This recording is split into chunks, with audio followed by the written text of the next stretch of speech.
Кийинки тамашалардан, жаңы тамашалардан айтып берейин сиздерге. Жаңы тамашалар мында эми анча-мынча аша чаап кетсек кечирип коесуздар, бирок болгон окуялар. Кечирип коесуздар, Бир кыз менен жигит кийим-кечектин бардыгын чечип коюп, ысык көлдүн жээгинде бийлеп атса, бир кемпир барыптыр. Эй, авири жок, намысы жоктор, кана кийимиңер? Уят эмеспи? Десе, экөө айтат имиш, кечирип коюңуз апа, биз кийимчени эле бийлеп атабыз. Бул просто махабат көйнөгү, көзгө көрүнбөйт.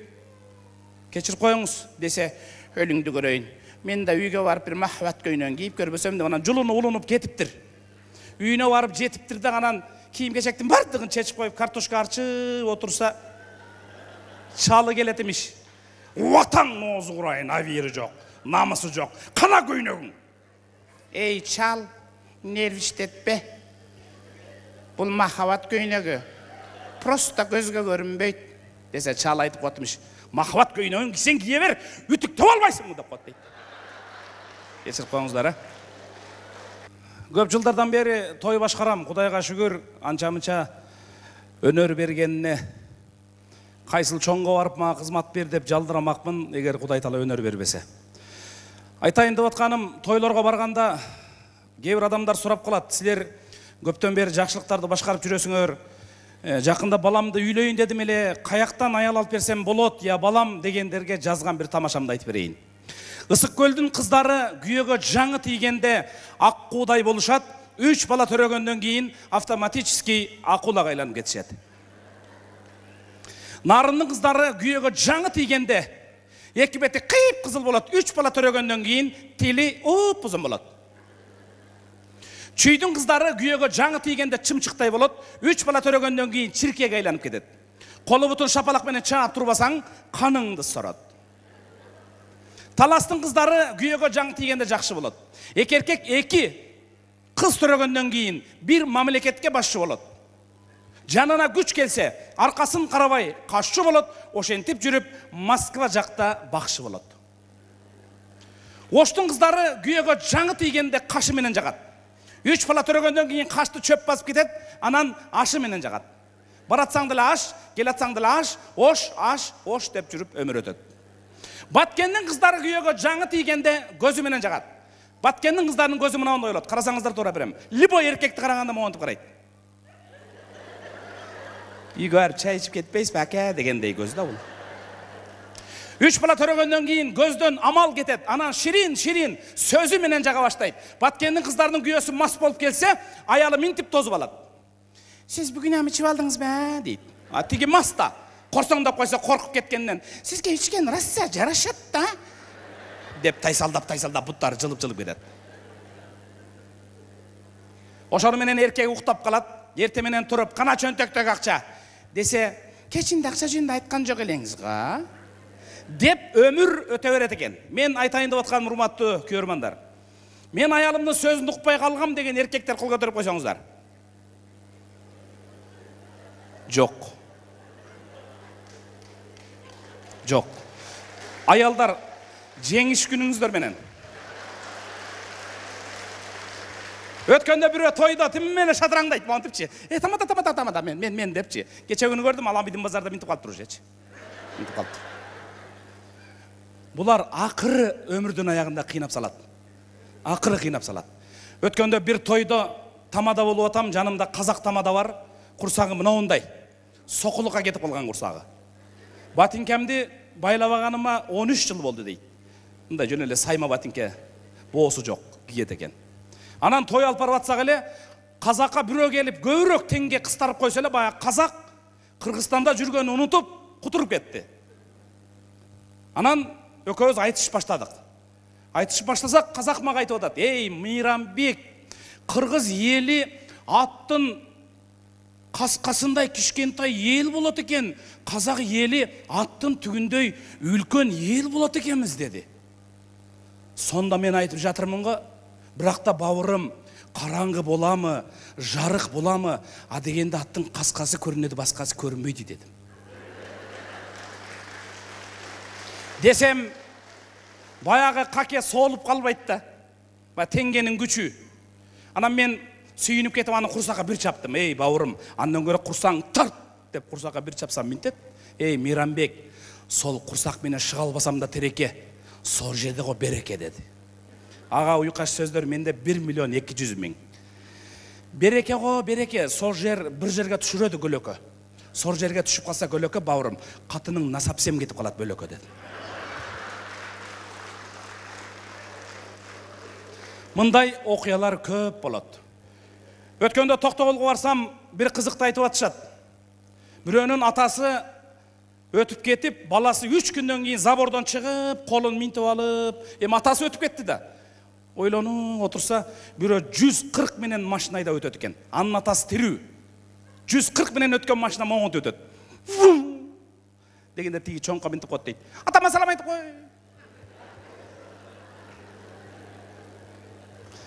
Өлөсүң деген сөз. Жакшылап кол чабыңыздар, жакшылап.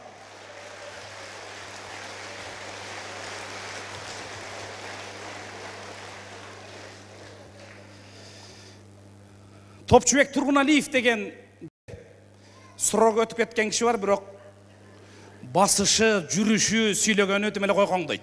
Өзү 76-да. Мына онтеттим эле. Тойго келгенде монтет. Калпакты мындай туурасынан кийип алат. Ана мен ойлойм да, ал туугандарын издеп атабы десем, жок, ал кыз келиндерди издейт экен. Ба Үркүнбайда үмүт чоң деген ушуда. Анан бир күнү аялы экөөнүн жашаганына 50 жыл болуп, мен тамада болуп калдым. Анан менден сурап калды. Айнанып кетейин Майрамбек, ушул аялыдан башка аялга үйлөнүп калсам эмне болот эле деп калды. Анан мен өзүнүн үнү менен жооп бердим. Эмне болмок эле, ал аялдын өлгөнүнө быйыл 49 жыл болмок дедим. Мына муруттарыңыз эмне эле сапсайып кетет, элдикине окшошпойт, бир кызыктай. Бир күүгүмдө жаш бала көрсө чочуп кетчүдөй, бул эмне деген сакал мурут десем айтат. Атаңды узгурайын жана Манасты айта коем деп мурут койсом, бирөөсү биякты көздөй түп-түз өсүп, бирөөсү биякты көздөй түп-түз өсүп, анан көзгөдөн карасам, саат 3-кө 15 мүнөт калгандай көрүнөт экен дейт. Анан жеңеңден уялып, бир күнү суулап мындай түрүп, биякты да түрүп, анан ылдый түшүрүп, көзгөдөн карасам, күлкүм келип кетти, күлүп жүрсем, 6,5 болуп калса болобу дейт. Ама сакалыңыз менен сапсайып кеткен 216 маршруткаларга окшоп. Сакалдын атасын озгурайын, сакалымды эрте менен суулап, бириктирип коем, түшкө жуук кайра чачырап кетет. Анан балдарым айтты, ата, пуа деген килей бар, ошону менен бир көрбөйсүң деген. Анан пуа менен монтип салаңдатып бардыгын бири-бирине чаптасам да болбой койду, таң озгурайын. Анан сакалыма ат койдум, кыргыз эли деп. Бул сакалым эч качан бирикпейт эле анайын. Рахмат. Аскар Акаевичке бир журналист суроо берип атат. 5 суроо. Биринчисинен баштайын.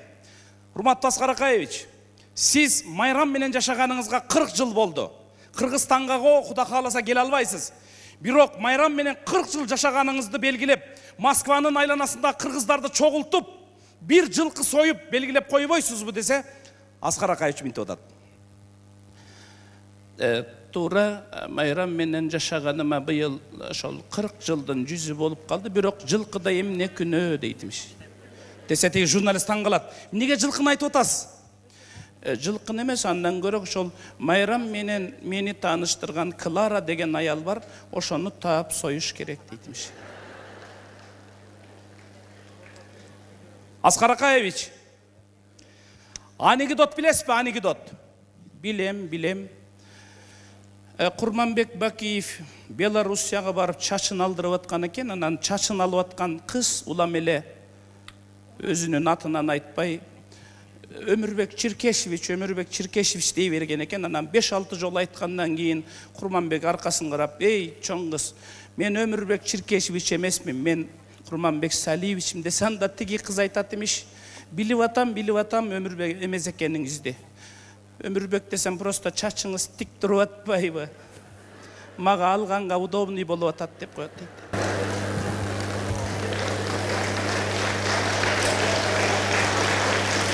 Рахмат, Аскар Акаевич. Фокус көрсөттүңүз беле, фокус.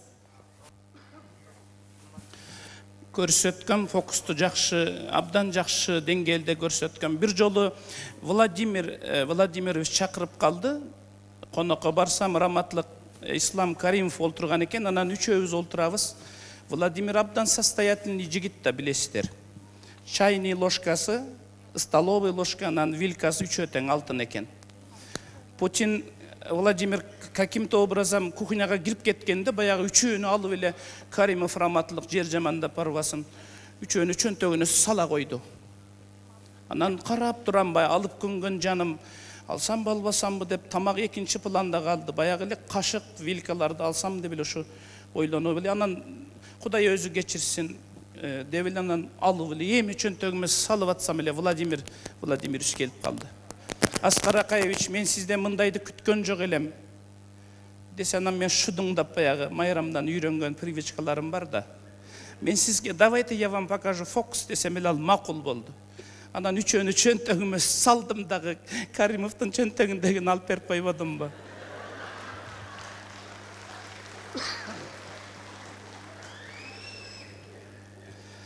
Аскар Акаевич, үзөңгү кушту эмне сатып бердиңиз эле? Үзөңгү кушту ошол кезде көзүмө аябай акылдуу көрүнгөн Адахан Мадумаров, анан жанагы келжийген Осмонакун Ибраимов деген. Ушулар мага кеңеш беришти. Аскар Акаевич, айыр куш болуп атпайбы деди да мага. Анан куш болуп атса эмне кылайлы десек, сатып жиберели, анан кийин кенен жер алабыз деп. Ошолор алдап анан ошого сатып жиберген. Рахмат, айнан.